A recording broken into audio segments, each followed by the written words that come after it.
E daí eu chego, com muita tristeza, no artigo 43 da Lei de Abuso de Autoridade, que cria uma situação de criminalização para aquele que não cumpre, observa e faz cumprir as prerrogativas do advogado previstas no artigo 7º da Lei 8.906 de 94, também conhecida como Estatuto da Ordem dos Advogados do Brasil e dos Advogados.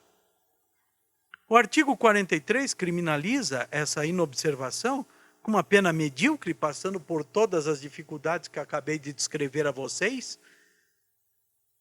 em razão da inobservância de prerrogativa. Prerrogativa, pessoal, é direito. Eu tenho direito de ver os autos. E tem gente que me impede de ver os autos do processo do meu cliente. Isso é coisa muito old fashion, né? Porque hoje é tudo eletrônico, né? Hoje não existe mais a infração ética disciplinar de retenção indevida de autos, né? Você não tem nem como reter indevidamente um processo, não existe mais processo físico, mas enfim, de ter vista dos autos, de um auto de inquérito, de uma investigação, inclusive autos de inquérito civil. Vocês já tentaram ver um inquérito civil dentro das divisões do Ministério Público, aqui no Paraná? Já tentaram? Se fosse no tempo do papel, daquele papel roxo, como era o nome, Regina? Aquele papel que fazia cópia. Carbono! Isso, obrigado. Essa foi maldade com a professora querida. Se fosse carbono, você tinha que fazer 15 carbono em 15 vias diferentes, sair protocolando em 28 lugares diferentes para conseguir ter acesso ao processo, para ver. E o Estatuto da Ordem é tão cuidadoso, pessoal, mas tão cuidadoso, que estabelece que o advogado tem direito a consultar os autos, vírgula, salvo aqueles que estiverem em sigilo ou estiverem com segredo judicial decretado. Está escrito na própria lei.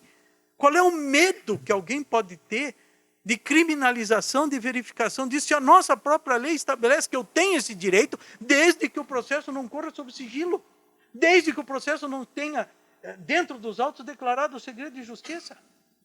É o Estatuto da Ordem que diz isso, não é a lei. Então, você vai lá, pega 3 meses, bem lembrado, a pena, 3 meses de detenção, isso vai acontecer quando? Vai acontecer quando? Vai cumprir uma pena de prestação de serviço à comunidade? Se fosse advogado do juiz, diria, mas, prestação de serviço à comunidade eu faço todo dia. Então, essa pena para mim não vai atingir. Mas existem algumas coisas dentro dessa norma que são efetivamente interessantes e importantes e atingem os crimes contra a administração pública de forma absolutamente direta. Por exemplo, a possibilidade do magistrado, juntamente com as partes, estabelecerem diversos acordos, tanto em ações penais como em ações de cunho civil administrativo, como ação de improbidade. Então, nós temos a possibilidade, dentro desse arcabouço legal que se forma, agora, o estudo que está sendo feito pelo Congresso Nacional de reforma e revisão da Lei de Improbidade Administrativa. Necessária e fundamental.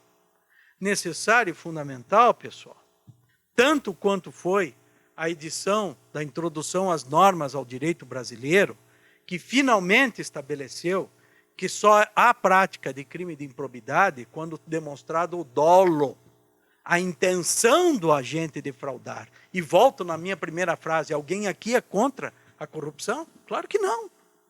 Agora, tem que ficar demonstrado que o sujeito fez e praticou efetivamente aquele gesto. Por quê? O que está acontecendo hoje? Vocês conhecem alguns políticos profissionais. Então, nós temos uma pleiade de administradores públicos, principalmente no Poder Executivo, que são profissionais daquela atividade. São prefeitos profissionais, estão nessa vida, fizeram da política a sua profissão. Não vou entrar aqui em debate, eu acho isso uma excrescência, mas enfim, nós não vamos agora fazer a reforma política hoje à noite aqui. Mas são absolutamente profissionais da política. Então, são as pessoas que têm conhecimento de tudo, sabem dominar toda a administração pública, sabe como nomear um cargo em comissão aqui, sabe como acertar um primo ali, e assim por diante. Agora, nós temos um monte, nós temos 5.000 municípios no Brasil. O Paraná tem 399 municípios. Desses 399 municípios, alguns deles são administrados, vocês sabem por quem? Pelo manequinho do posto, pelo Zequinha da farmácia, pelo Juquinha do açougue. Então nós temos açougueiro, farmacêutico e um dono de posto de gasolina como até dono de posto de gasolina é muita coisa. Vamos falar do frentista. Né? O manequinho do posto, porque era frentista e todo mundo amava o manequinho, foi eleito prefeito. O que essa pessoa sabe de licitação?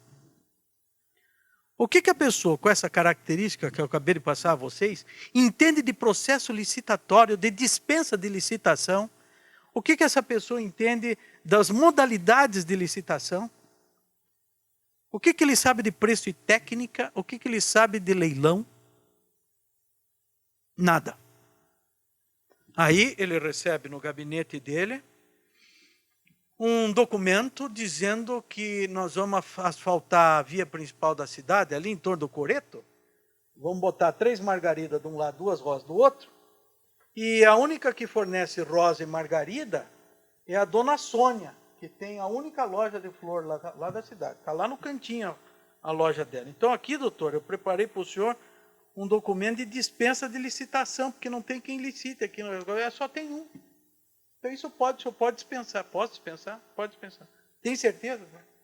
Olha, eu entendo de bife. Eu entendo de costela, entendo de picanha. Agora, esse troço aí de margarida, dispensa de licitação, porra, você não vai me criar problema, né? Claro que não, pode assinar. Assina. No dia seguinte ele tem uma ação penal por corrupção e uma ação de improbidade administrativa por dispensa indevida de licitação. E daí? Ele agiu com dolo? Ele sabia o que estava fazendo? Será que ninguém tem a menor noção da sociedade que nós vivemos? Ou da diferença social que nós temos no Brasil do ponto de vista intelectual? Não estou falando nem de material. Né? Não estou nem falando de gente rica, gente pobre. Estou falando de gente que tem capacidade intelectual de compreender uma situação ou não. Eu não entendo bulhufa de coração. E já operei 2 vezes. Não tenho a menor ideia como funciona esse troço. E sou considerado uma pessoa capaz, mais ou menos inteligente, que conhece ou não alguma coisinha da vida. Tá certo?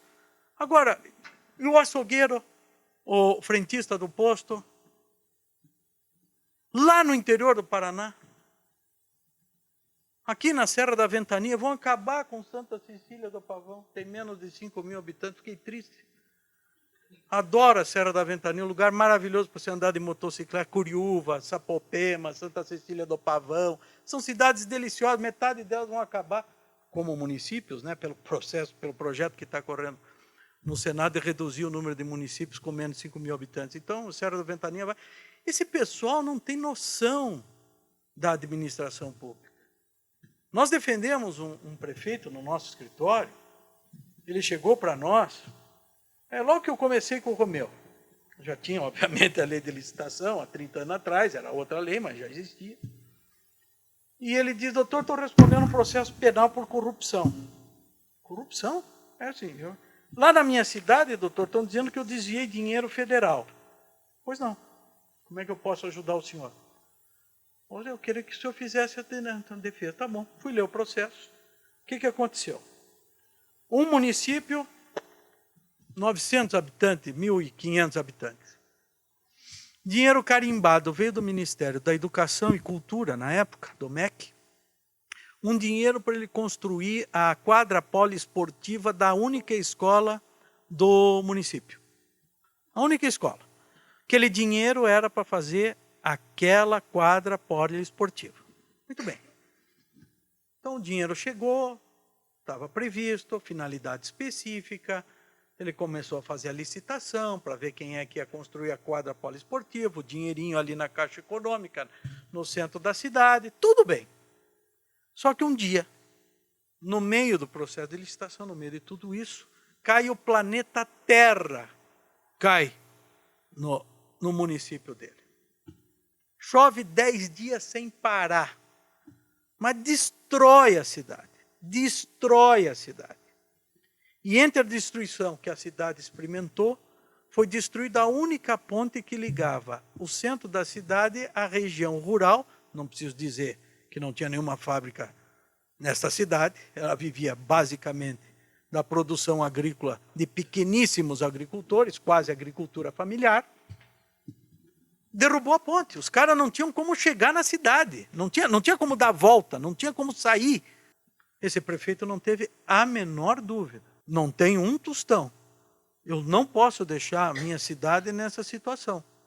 Que licitação, cacete, eu tenho lá R$1 milhão, tira 300 mil de lá, porra, pega a galera que sabe fazer ponte ali do município vizinho, vamos construir essa ponte ontem, vamos construir essa ponte para amanhã, que o pessoal não consegue chegar aqui na cidade, o pessoal está ilhado há mais de 10 dias lá na região rural do nosso município. E ele fez isso, respondeu a ação penal e ação de improbidade administrativa por desvio de finalidade. Eu acho que isso é abuso de poder. Eu acho que isso é abuso de autoridade. Porque não é possível que uma autoridade judiciária não tenha sensibilidade suficiente para ver que esse homem agiu no interesse público. Agiu na defesa dos seus munícipes, não contra eles. Não desviou dinheiro público. Ele deu uma destinação que naquele momento para ele era infinitamente mais importante do que a quadra poliesportiva da escola. Foi absolvido. No crime em primeiro grau, o juiz o absolveu. Foi condenado na ação de improbidade administrativa e a sentença foi reformada aqui no Tribunal de Justiça. Isso não é abuso de poder? Isso não é abuso daquele que não tem a sensibilidade suficiente para verificar que não houve dolo no agir desse agente? Então, pelo menos hoje, como disse, nós temos duas situações. Uma, estabelecida do ponto de vista legal, na lei de introdução às normas do direito brasileiro, que prevê expressamente que improbidade se volta contra aquele que é efetivamente corrupto, ladrão. Outra, que não se aplica àquele que não está preparado para agir como administrador público, aquele que foi desidioso, mas que não tem capacidade de avaliar efetivamente algum dano que ele possa ter causado. E, em segundo lugar, essas leis.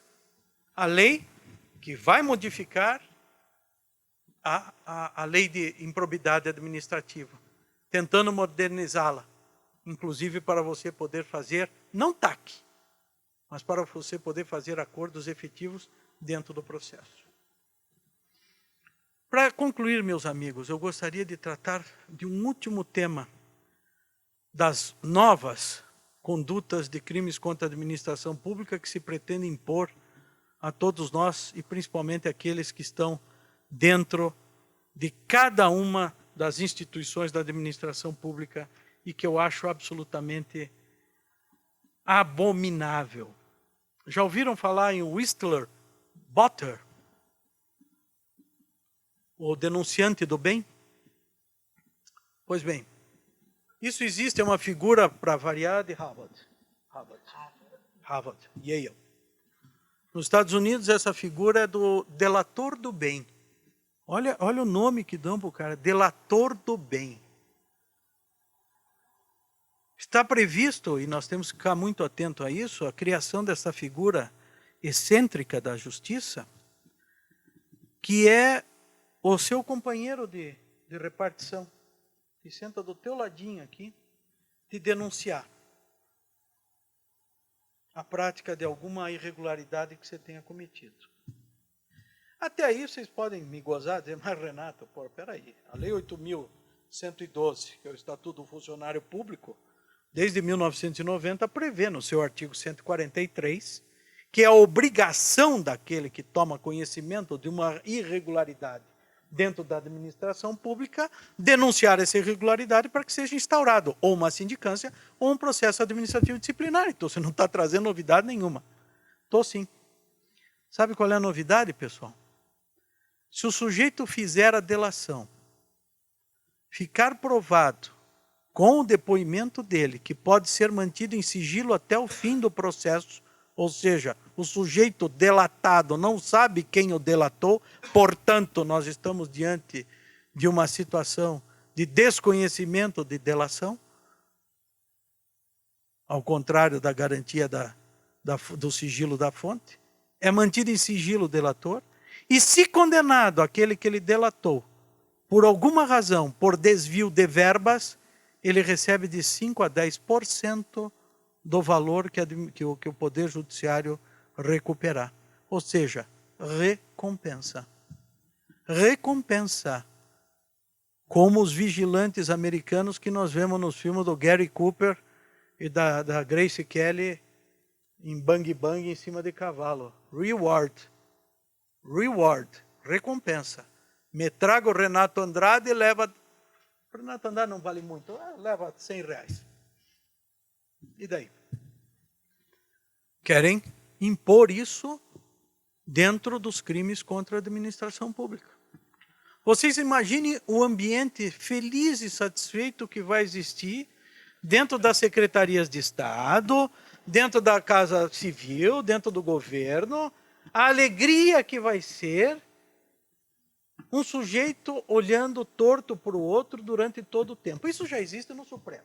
Vamos voltar para o Supremo para encerrar? Vamos voltar para o Supremo. Isso já existe no Supremo. Todo mundo olha torto para todo mundo. Né? Mas até onde a gente sabe, por enquanto, publicamente, um não delatou o outro. Né?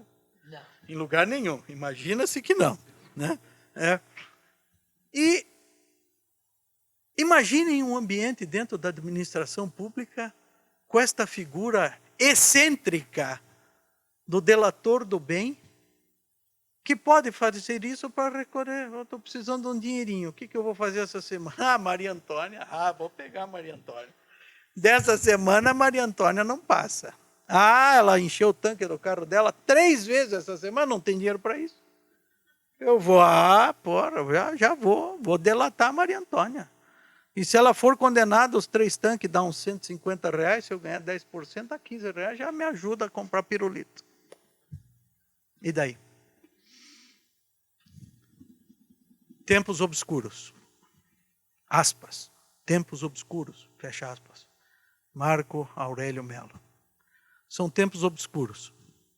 Mais do que nunca, cada um de nós, como administradores públicos, cada um de nós, como advogados, como membros do Ministério Público, como magistrados, temos que estar atentos e não nos deixar levar por uma onda de radicalismo, de nós e eles, mas sim por uma onda de bom senso, porque nós só poderemos sobreviver como sociedade civilizada, respeitando o princípio da dignidade humana, que é preceito fundamental de nossa Constituição, se nós não radicalizarmos em nenhuma de nossas condutas e lutarmos pelo devido processo legal. Muito obrigado, pessoal, pelo tempo de vocês.